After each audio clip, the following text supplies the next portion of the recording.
The stale air of the city apartment pressed in on Cassidy Thorne, mirroring the suffocating weight of her career. Dust motes danced in the single shaft of weak morning light, illuminating stacks of rejection letters and a framed, slightly crooked plaque for a journalistic award she'd won years ago, a bitter reminder of a peak she hadn't touched since. Her last major expose had imploded, leaving her reputation bruised and her ambition curdled into desperation. She needed a story, a real story, something that would scream for attention and drag her back from the precipice of obscurity. It was late one restless night, buried deep in digital archives, that she stumbled upon it. A forgotten footnote in a regional history database referencing a town called OAKHAVEN. No current maps showed it. No major news articles detailed its demise. Just fragmented, almost mythical accounts. A series of inexplicable disappearances in the early 20th century, followed by a mass exodus, leaving OAKHAVEN a silent, spectral void. The few surviving snippets of local folklore whispered of a darkness, a curse that had swallowed the town whole. This wasn't just a cold case. It felt like a gaping wound in history, precisely the kind of forgotten horror Cassidy craved. It was her chance, a redemption story waiting to be written. Her editor, a man whose patience had worn thinner than her last paycheck, scoffed. Another ghost hunt, Thorne? Stick to the missing cats. Her colleagues offered pitying glances or outright warnings about chasing shadows. But their skepticism only fueled her resolve. The pull of OAKHAVEN was undeniable, a strange, almost magnetic force that resonated with the gnawing emptiness inside her. She saw it not as a folly, but as a crucible. If she could unearth OAKHAVEN's truth, she could unearth her own. The drive was long, the paved roads gradually giving way to cracked asphalt, then crumbling gravel. The landscape grew wilder, the trees closing in like skeletal fingers. When she finally saw the rusted, leaning sign that read, OAKHAVEN, a chill, unrelated to the dropping temperature, snaked up her spine. The town itself was a sepia-toned photograph come to life. Houses with vacant, glassless eyes, porches sagging like weary shoulders. Cars rusted into permanent stillness. A child's tricycle lay overturned in a front yard. Its red paint faded to a dull rust, a poignant testament to lives abruptly abandoned. The silence was profound, broken only by the crunch of her tires and the faint, unsettling whisper of the wind through dead leaves. It felt less like a forgotten place and more like a place holding its breath, waiting. She chose an old, surprisingly intact inn at the edge of town. The OAKHAVEN Inn sign creaked above the porch, its paint peeling like sunburned skin. As Cassidy lugged her equipment inside, the silence of the place pressed in. She set her bag down on a warped wooden table, a sound echoing unnaturally. A shadow, too swift to be real, flickered at the edge of her vision, and a whisper, faint but distinct, seemed to brush her ear, murmuring her name. She dismissed it as fatigue, the strain of the journey, her mind playing tricks. But then, as she unzipped her backpack, her hand brushed against something hard and cold. It was a small, antique silver locket intricately carved with forgotten symbols. She stared at it, her brow furrowing. She knows she hadn't packed this. Her fingers fumbled with the clasp, and it sprang open to reveal a faded sepia-toned photograph. Inside, a child, no older than 5, stared out with wide, innocent eyes. Cassidy's breath hitched. The child in the photograph was undeniably, unsettlingly her. And behind the child, blurred by time, was the distinctive facade of the very inn she now stood in. The air grew heavy, the silence deepening into something ominous. This wasn't just a story. It was a connection, a terrifying thread pulled from the past, weaving her directly into OAKHAVEN's cursed fabric. The morning after her unsettling discovery, Cassidy forced herself into a semblance of routine, the journalist's instinct for documentation, overriding the primal urge to flee. She began her systematic exploration of OAKHAVEN, camera in hand, documenting the town's decay. Each house was a time capsule of abrupt departure. In one, a half-eaten bowl of cereal had fossilized on a kitchen counter, spoons still resting in it. In another, a child's crayon drawing of a stick figure family was still taped to a refrigerator, right next to a calendar frozen on the month of October, decades ago. Clothes lay draped over chairs, beds were unmade, and in the schoolhouse, slates still bore chalked lessons. It wasn't just abandoned, it was interrupted. The air, thick with dust and the faint, sweet smell of decay, seemed to hum with unspoken stories. Her search for answers led her to what must have been the town hall, a 2-story brick building with shattered windows. Inside, a thick layer of grime coated everything, but the records room, surprisingly, offered a treasure trove. Old ledgers, their pages brittle and yellowed, detailed mundane town expenditures.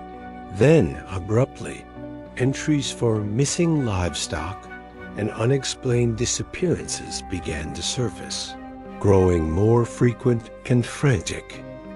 Tucked away in a forgotten drawer, she found a series of personal letters and journal fragments. They spoke of a creeping dread, of shadows seen from the corner of the eye, of loved ones changing, becoming distant, then simply vanishing.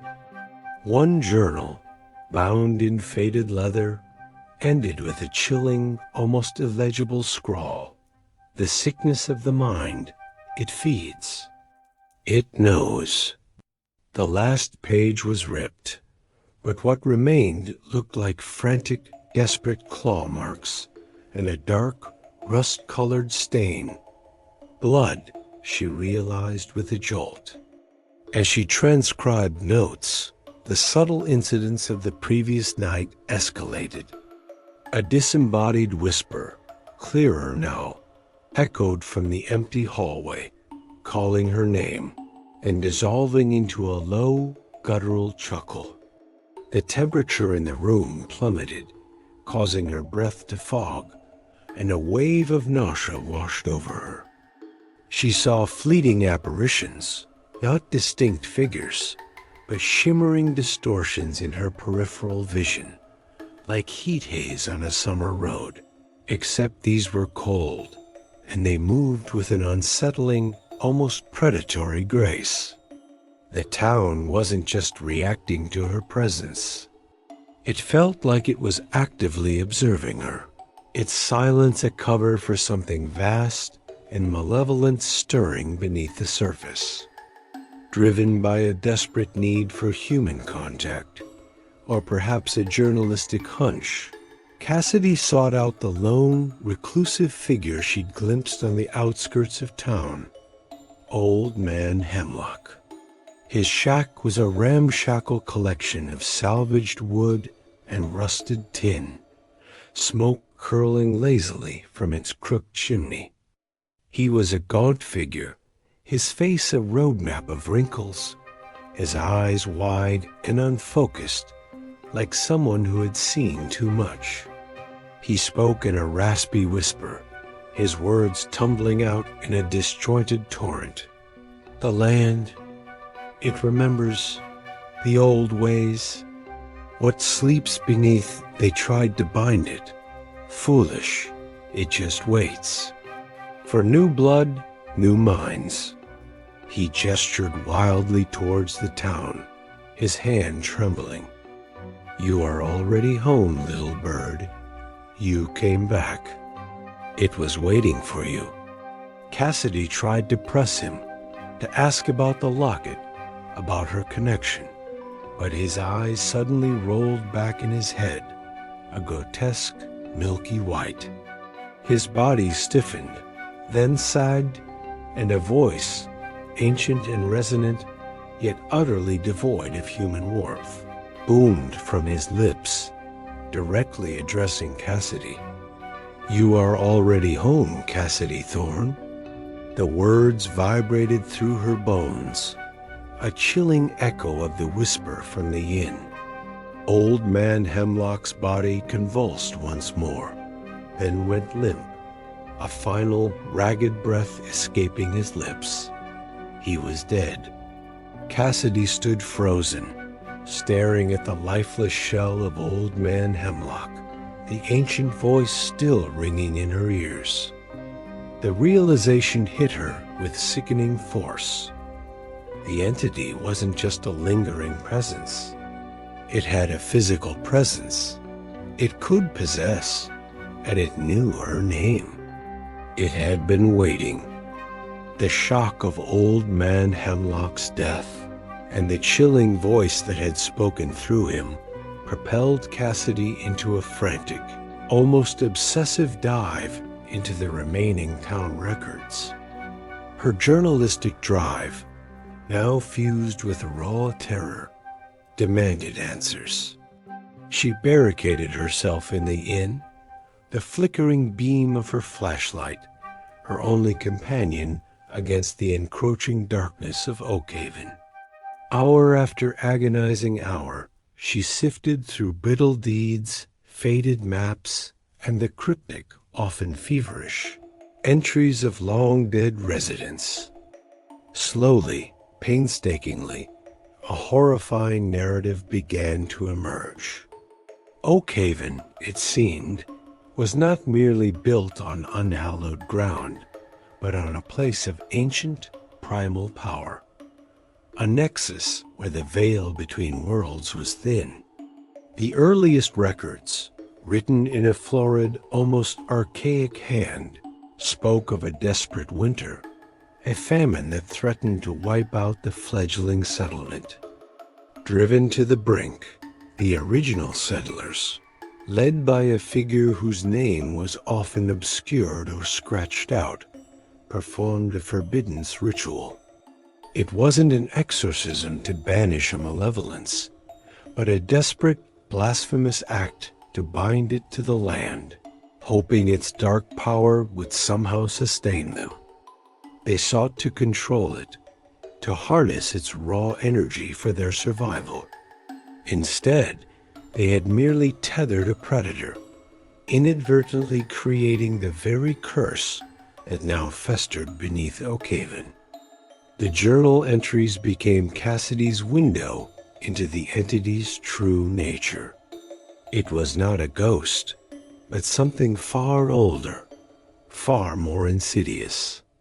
It fed not on lifeblood, or on the raw, potent energy of human despair.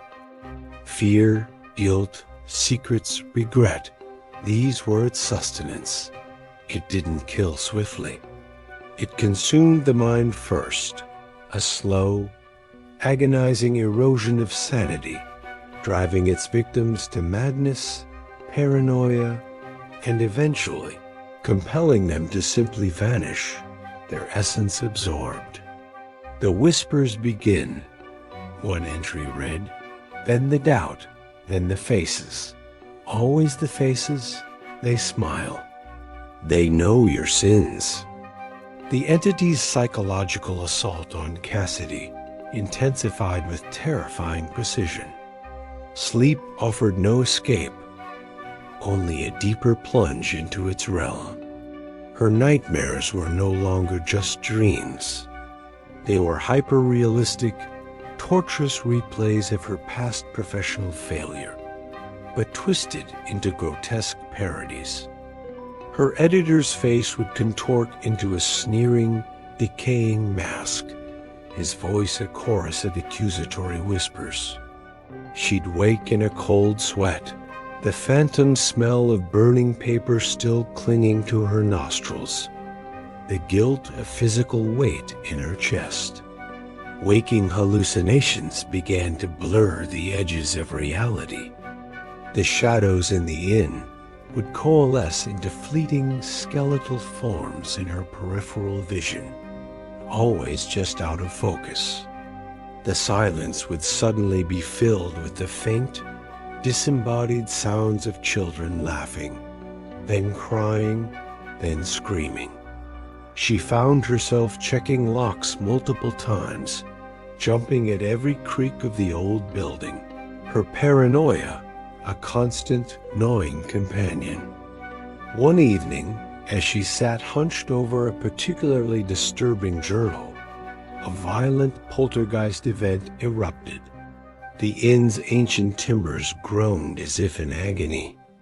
Books flew from shelves, shattering against the walls. A porcelain doll on a nearby dresser spun on its axis, its painted smile widening impossibly, its head twisting to follow Cassidy's terrified gaze. A chilling gust of wind, smelling of damp earth and something metallic, swept through the room, though all windows were sealed. Then, on the dusty wall directly opposite her, words began to form. Not scrawled, but manifesting from what looked like dried blood and ash, seeping into the plaster. Each letter pulsed with a faint, malevolent light. J-O-I-N-U. The message hung in the air, a horrifying invitation. Simultaneously, Cassidy's eyes darted to the stack of old photographs she'd collected, the faded portraits of OAKHAVEN's vanished residents. One by one, their expressions subtly shifted. The vacant stare softened, then curved upwards. Every single face in every photograph began to smile at her, their eyes, once lifeless, now following her every move, their smiles widening into grotesque, knowing grins. The air grew thick with a silent, expectant hum. This wasn't a warning to leave. It was a chilling welcome. She was trapped, and something ancient and hungry wanted her to become a part of OAKHAVEN's terrible legacy. The invitation on the wall, the smiling faces in the photographs, they weren't just threats. They were a declaration of war on Cassidy's mind. The entity's psychological assault intensified, becoming a relentless, suffocating tide. Her waking hours became a waking nightmare. The shadows in the inn no longer just flickered. They writhed, twisting into grotesque, fleeting shapes that mimicked her deepest fears. Her past professional failure, the one that had driven her to OAKHAVEN, became a tangible torment. She'd turn a corner and see her former editor, his face a decaying accusatory mask, his voice a chorus of mocking whispers that echoed her own self-doubt. Failure, Thorne. You always fail. The lines between reality an illusion blurred to the point of non-existence. She'd find herself talking aloud to phantoms, arguing with the air, only to snap back to an empty, silent room, leaving her profoundly disoriented and questioning her own sanity. The paranoia, once a background hum, now screamed in her ears, making her jump at every creak of the old inn, every rustle of leaves outside. Desperate, Cassidy knew she had to escape. The town was a living prison, and she was its sole, unwilling inmate. She scrambled to her car, her hands shaking as she fumbled with the keys. The engine sputtered, coughed, then died. She tried again and again, but it refused to turn over, a dead weight. Frantic, she tried to leave on foot, but the roads seemed to play tricks on her. What she remembered as a straight path would suddenly curve, leading her back to a familiar, abandoned storefront. A dense, unnatural fog would descend without warning, thick and cloying, disorienting her completely, making the familiar shape of the inn loom out of the mist, forcing her back to its perceived safety. It was as if the very geography of OAKHAVEN shifted to contain her, the trees and buildings acting as sentient walls. Just as despair threatened to consume her, a figure emerged from the swirling mists, a beacon of rationality in the encroaching madness. He was tall, lean, with a rugged, intelligent face and eyes that held a shared weariness. Julian Croft, he introduced himself, his voice calm, almost too calm. He claimed to be another independent investigator, drawn by the same obscure historical records, experiencing similar, unsettling phenomena. He spoke of the town's anomalies, the energy fluctuations, and suggested they combine their knowledge, their resources, to understand and, more importantly, escape the curse. Cassidy, starved for human connection and a grounding presence, felt a desperate surge of relief. He seemed so rational, so grounded, a lifeline in the psychological storm. But even as she accepted his offer, a subtle unease began to prick at her. Julian Croft's knowledge of OAKHAVEN's obscure history seemed almost too precise, too immediate.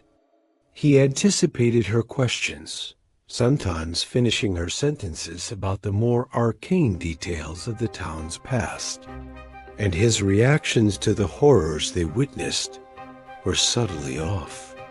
He would flinch, yes, but there was a strange, almost detached curiosity in his eyes, a lack of genuine terror that felt unnatural. The curse, she knew, fed on fear, yet Julian seemed unburdened. One night, as she watched him, she noticed he never seemed to eat the meager rations they had, nor did she ever see him truly sleep, merely resting with an unnerving stillness. His reflection in a cracked mirror in the inn's common room seemed subtly distorted, a faint shimmer or a slight delay in its movement, almost imperceptible. The most chilling discovery came when she found a small, leather-bound journal tucked beneath his makeshift bedroll. It wasn't his. The handwriting was undeniably hers, detailing her journey to OAKHAVEN, her initial discoveries, her anxieties, entries she had written before she even arrived in OAKHAVEN. The last entry, in her own hand, read, "I feel like I'm being watched, guided ... by something." A cold dread settled in her stomach. Julian Croft wasn't just an ally. He was either a meticulous stalker or something far, far more sinister, a puppet of the entity, or perhaps the entity itself, guiding her deeper into the labyrinth of OAKHAVEN's curse. Despite the chilling implications of Julian Croft's journal, Cassidy found herself clinging to his presence. The psychological warfare waged by the entity was relentless, and Julian, whatever his true nature, offered a semblance of shared reality. Together, they delved deeper into OAKHAVEN's forgotten corners, their combined efforts unearthing more pieces of the horrifying puzzle. Their search led them to the oldest part of town, a crumbling district of stone foundations and ancient gnarled trees. There, half buried beneath decades of fallen leaves and earth, they discovered a hidden chamber. It was a crude, subterranean space, its walls carved with symbols that seemed to writhe in the flickering beam of their flashlights. Not symbols of protection, but of binding, of containment. At its center stood a rough-hewn altar, stained with what looked like ancient, dried blood. The air in the chamber was heavy, thick with a palpable malevolence that made Cassidy's skin crawl. Julian, however, seemed almost invigorated, his eyes alight with a disturbing intensity. As they examined the carvings, they realized the original binding ritual had been incomplete, flawed. A crucial symbol was chipped, a line of inscription broken. This imperfection, they deduced, was why the entity had never been truly banished, only contained, allowing it to slowly regain strength over the centuries, feeding on the town's despair and the fear of its dwindling population. The entity's current goal became terrifyingly clear. It wasn't just a lingering echo. It was actively trying to complete something, to fully manifest or break free from its ancient bonds. The town was a pressure cooker, and Cassidy and Julian were caught in its final escalating simmer. It needed new energy, new sacrifices, or a specific catalyst to fully unleash itself upon the world. The Join US message from Chapter 3 echoed in Cassidy's mind, gaining a new, horrifying context. The shared hallucinations began subtly, then escalated into terrifying, vivid experiences that made it impossible to trust their own senses. They would both see fleeting figures in the shadows, hear disembodied whispers, or experience sudden, violent drops in temperature. One moment, Julian would be pointing at a grotesque distortion in the air, and Cassidy would see it too. A swirling vortex of shadowy limbs and screaming faces. The shared horror initially strengthened their bond, a desperate camaraderie forged in the crucible of madness. But then, the visions began to diverge subtly. Julian would describe a specific detail Cassidy hadn't seen, or vice versa, sowing seeds of doubt. Was the entity playing with their minds, or was one of them already too far gone? The ultimate, chilling discovery came as they deciphered a particularly ancient, almost indecipherable carving on the altar. It depicted a ritual, not of sacrifice, but of consecration, where a human was offered not for death, but to become a living anchor for the bound entity. And the figure being led to the altar, a child no older than 5, bore an uncanny resemblance to the child in the locket Cassidy had found. The locket, it wasn't just hers. It was from this place, from that time. A wave of nausea, colder than any chill the entity had conjured, washed over Cassidy. The entity, as if sensing her dawning realization, ripped a memory from her mind and projected it with brutal force. She wasn't just connected to OAKHAVEN by ancestry. She was the child in the locket. She was one of the original settlers, possibly even the unwitting instigator of the binding ritual, or the child intended as the living anchor. The forced memory was vivid, terrifying. She saw her own small hand being guided by a cloaked figure, her own terrified face looking up at the grim, desperate faces of the settlers, her own childish scream echoing as she was led towards the very altar they now stood before. The faces of the original settlers, contorted in fear and desperation, were eerily familiar.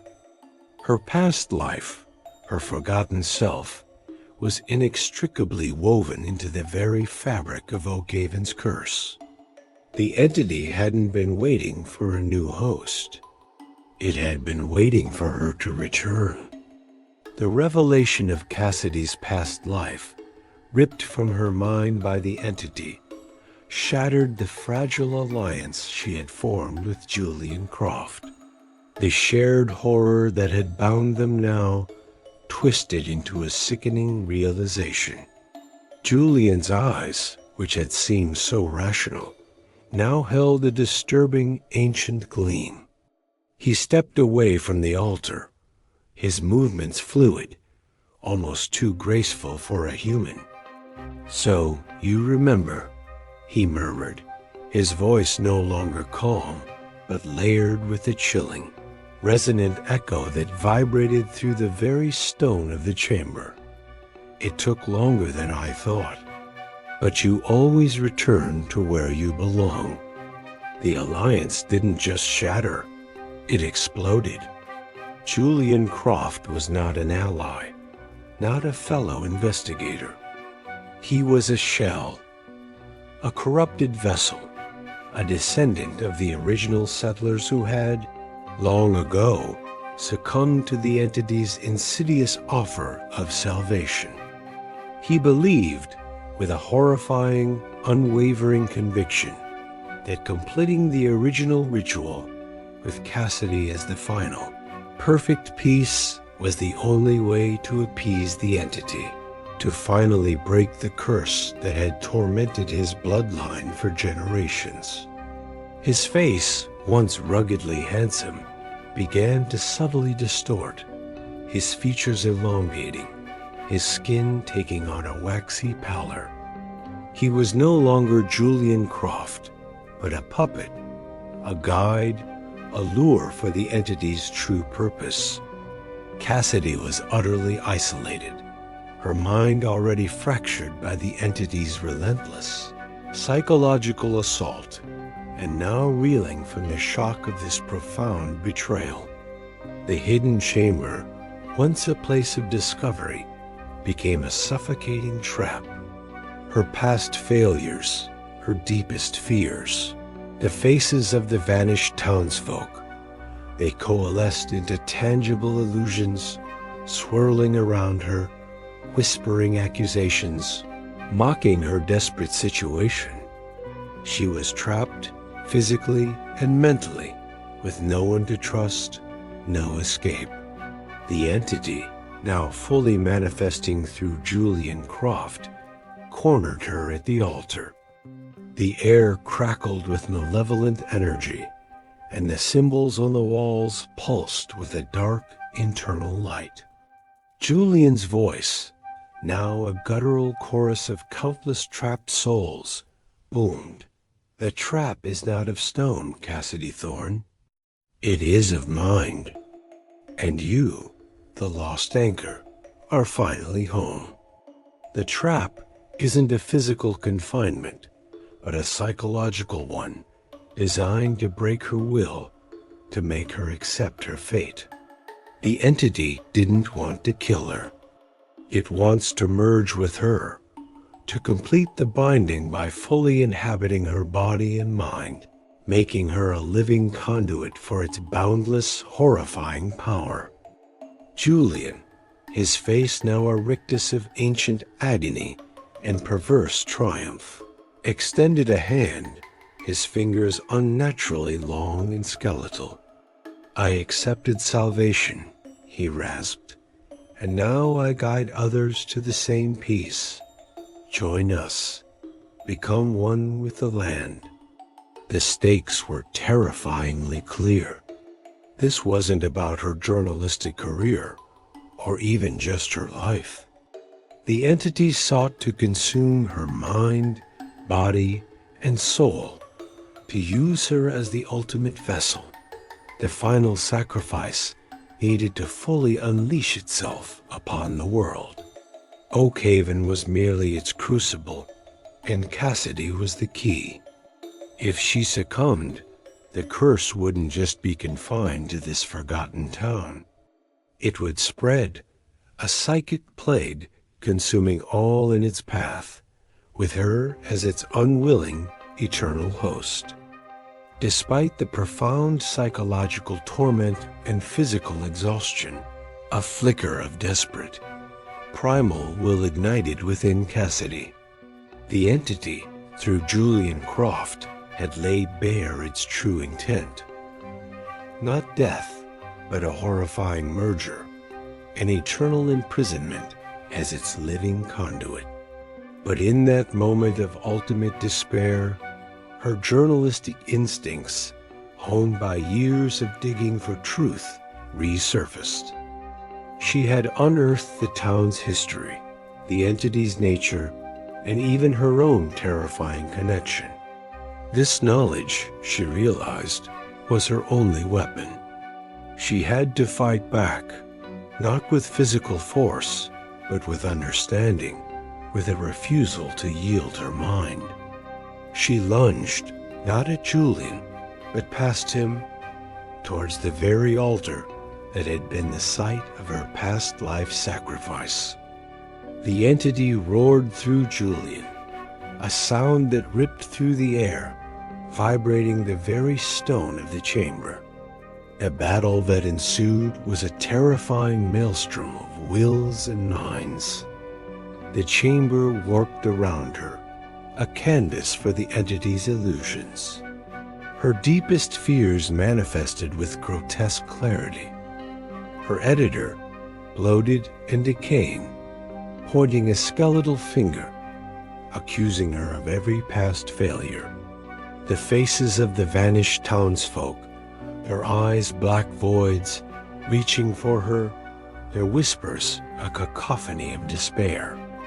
She was forced to wade through a river of phantom blood, the cold metallic tang filling her nostrils, as distorted versions of her loved ones screamed in silent agony, their pleas for help turning into mocking laughter. Each illusion was designed to break her, to make her surrender. But Cassidy held on, clinging to the fragments of her sanity. She remembered the incomplete symbol on the altar, the broken line in the ancient inscription, the flaw. The entity had been bound to the land, but the loophole, she now understood with chilling clarity, allowed it to be bound to a person. It wasn't a way to defeat it, but a way to transfer it. A horrifying, selfless truth dawned on her. The only way to save OAKHAVEN, to prevent this ancient evil from spreading, was to become the new vessel. She had to become its prison. With a guttural cry that was half scream, half resolve, Cassidy threw herself onto the altar, her hands slamming down on the broken symbol. The entity, sensing her intent, shrieked through Julian, a sound of pure, ancient fury. Julian lunged, his skeletal fingers grasping for her, but Cassidy was faster. She bit down hard on her own thumb, drawing blood, and smeared it across the broken line of the carving, completing the ritual with her own essence, her own terrifying connection to the past. The chamber erupted. A blinding, searing light erupted from the altar, consuming Julian Croft in a silent, agonizing implosion. His form dissolved into swirling shadows, sucked into the stone. Cassidy felt a searing pain, as if 1,000 needles were piercing her mind, as if an icy, vast presence was forcing its way into every fiber of her being. Her body convulsed, her eyes rolling back, a silent scream tearing through her throat. This was the sacrifice. This was the new binding. She was becoming the living prison. The world went black. Consciousness returned to Cassidy in fragmented bursts, like shards of a broken mirror reflecting a shattered reality. She lay on the cold, damp earth of the hidden chamber, the air still thick with the metallic tang of blood and the lingering scent of ancient malevolence. Julian Croft was gone, utterly vanished, leaving behind only a faint, shimmering distortion in the air where he had stood. OAKHAVEN was silent once more, but it was a different silence now. Not the expected hush, but a profound, almost reverent stillness, as if the town itself was holding its breath, exhausted by the ordeal. Cassidy pushed herself up, her limbs heavy, her body aching as if she'd been drawn and quartered. She had escaped physically, but she was profoundly, irrevocably changed. The cost of her victory was immense. Her mind, once a sharp instrument of logic and reason, was now a landscape of lingering paranoia. The line between reality and illusion, once blurred, was now gossamer thin, constantly threatening to snap. She found herself flinching at shadows, hearing whispers in the wind that no one else could discern, and constantly checking her reflection, half expecting to see a grotesque distortion. A permanent, bone-deep chill had settled in her, an icy presence that no amount of warmth could alleviate, a constant reminder of the entity's forced entry. Sometimes, a phantom pain would flare in her thumb, the exact spot where she had drawn blood for the ritual, a burning scar that wasn't visible, but felt agonizingly real. The chilling truth of the unfinished business was undeniable. The curse wasn't truly broken, only transferred. Cassidy had become the vessel. She had escaped OAKHAVEN, but the entity was now inside her, a dormant, malevolent passenger. She was the cursed town walking, a living prison for an ancient evil. She could suppress it, most of the time, push it down into the deepest recesses of her mind. But sometimes it manifested subtly, a terrifying reminder of its presence. She would catch glimpses of the hidden fears of others, their anxieties and secrets flitting across her mind like dark insects. Objects around her would subtly shift when she was stressed. A book falling from a shelf, a light flickering, a door creaking open just a fraction. Small, almost imperceptible acts of poltergeist activity, a testament to the entity's restless energy within her. Months later, Cassidy Thorne, now a ghost of her former self, stood on a brightly lit stage, the hum of a microphone in her hand. She was giving a public lecture, a highly anticipated interview about her investigation into the abandoned town of OAKHAVEN. She spoke with a calm, almost clinical detachment, confidently dismissing the supernatural elements as psychological trauma, the result of isolation and stress. The audience, a mix of journalists, academics, and curious onlookers, listened intently, captivated by her compelling, if sanitized, narrative. She was back, seemingly, at the peak of her career. As she spoke, her eyes, usually so sharp and analytical, briefly flashed with an unnatural ancient light, a flicker of something cold, and knowing that passed too quickly for anyone to truly register. Her voice, for a fleeting moment, deepened, subtly echoing the entity's ancient tone from Old Man Hemlock, a low, resonant cadence that sent a shiver through the first few rows. She paused, a faint, knowing smile playing on her lips, a smile that didn't quite reach her eyes. The final shot was not of her looking over her shoulder, or a moment of lingering doubt. Instead, she looked directly at the audience, her gaze serene, almost serene.